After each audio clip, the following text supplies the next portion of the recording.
Welcome to part 2 of this SVM Yells About the Fandom short, where I'm asking, what was Stanford Pines' fault? We're going to start by addressing what our first caller said. I feel like Ford is responsible for Fiddleford's descent. Which the third caller also pointed out. How Fiddleford turned out, some even claiming that he abused Fiddleford for some reason. Forcing Fiddleford to have a coffee addiction by making him drink 13 cups of coffee. I don't even know how they came to this conclusion. So, I've been avoiding the fandom until I'm done writing my video about the Book of Bill. I haven't really seen these takes yet, but you're not the first person to tell me about these. You all probably already know that I'm in denial of the existence of Journal 3. That video is going to come, I promise. But looking to it, Ford pretty clearly cares about Fiddleford's mental health.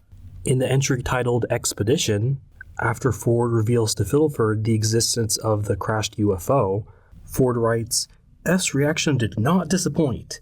He was in such shock that he pulled out some of his hair. I do worry about his tendency toward anxiety. I may need to train him in some of my advanced forms of meditation in the future. And he does. Later, after the Gremloblin incident, Ford writes, I spent the afternoon teaching F some of my meditation techniques and a heart rate slowing exercise I learned to help control fear. F seemed skeptical, but I reminded him, we're scientists, and that by using our own creativity, we can solve any problem we face, even our own fears. But back to the Gremloblin incident, that could be what these people are referring to, as well as how shortly after, Fiddleford gets tied up by Shifty, and we see in the show, Fiddleford ends up getting flung into the portal for a moment during one of the tests. But that's not abuse from Ford. Yes, they absolutely were traumatic events for Fiddleford, but Ford wasn't the one trying to wake up the Gremloblin. Ford didn't lock Fiddleford in a room with Shifty, and Ford didn't push Fiddleford into the portal before yanking him out. Yes, Ford did expose Fiddleford to those situations, but he didn't cause those things to happen. For it to be abuse, Ford would have to have actually been trying to harm Fiddleford. He wasn't. Not only that, Ford did what he could to end the situation and help Fiddleford afterwards. And as for forcing Fiddleford to have a coffee addiction, Ford did give Fiddleford 13 cups of coffee in Journal 3, but let's look at the paragraph where that happens. This past evening around midnight, it was my assistant who first succumbed to fatigue. The 13 cups of coffee I had given him, and record of frenzied bluegrass we were playing, still weren't enough to keep him awake. He chided me, as he often does, for staying up too late.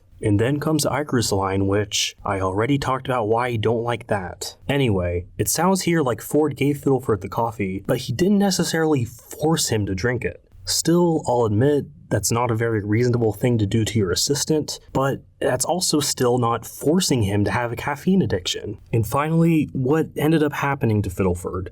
Fiddleford was the one who created the memory gun, not Ford. In the journal, Ford even tried to convince Fiddleford to destroy it. Fiddleford's continued use of it was his decision, not Ford's. Of course, ideally, the situations that led Fiddleford to creating the memory gun wouldn't have happened. But like I just said, you can't really blame Ford for them. Ford's really not the one at fault for them. I'm not saying this to dismiss what happened to Fiddleford in any way. All I'm trying to say is Ford wasn't responsible for Fiddleford creating the memory gun, nor using it on himself, nor driving him to insanity. That's the sad thing about how situations are sometimes. There's no one you can particularly blame for it. It's just a bad situation. Ford tried what he could.